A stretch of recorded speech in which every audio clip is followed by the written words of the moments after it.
Wilujeng enjing sampurasun. Pamirsa sadaya, patepang deui sareng kuring Kama Alayandra dina acara Warta Sunda.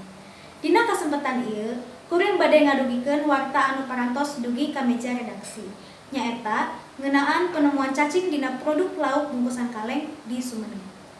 Dinas Perindustrian sarta Perdagangan Sumedang di Sperindak ngagelar sidak produk makanan kaleng anu kajangkit parasit cacing. Diical keneh bebas. Dumasar kana timuan Badan Pengawas Obat sarta Makanan BPOM, 27 produk ngandung parasit. Fakta kasebat, ditampa sanggeus BPOM nulusur 540 hiji sampel lauk dina bungkusan, anu diwangun 36 merek, anu diperdagangkeun di Indonesia. Pantauan radar Sumedang di lapang, dina operasi kasebat di Sperindak parantos nyandak sampel kirang langkung 4 grosir sarta 6 minimarket anu sumebar di areal Sumedang daya.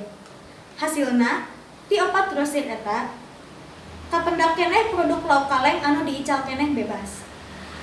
Sanos kitu, pihakna angken keneh hese kanggo ngadalikeun puseran produk kasebat di pasaran sapertos di grosir.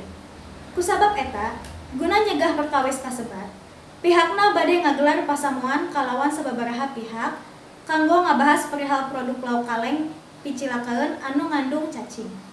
Kalawan kitu, puseran produk makanan kaleng anu atos dinyatakeun henteu meujeuhna konsumsi kasebat, tiasa steril sae ti penyedia atawa padagang.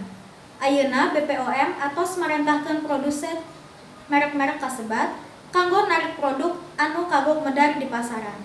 Engkena produk kasebat bade dibinasakeun. Pamirsa, warta dinten ieu kuring cekapkeun dugi ka dieu, sim kuring Kama Alayandra, seja amit mundur amit mungkur. Wilujeng enjing hurip Sunda.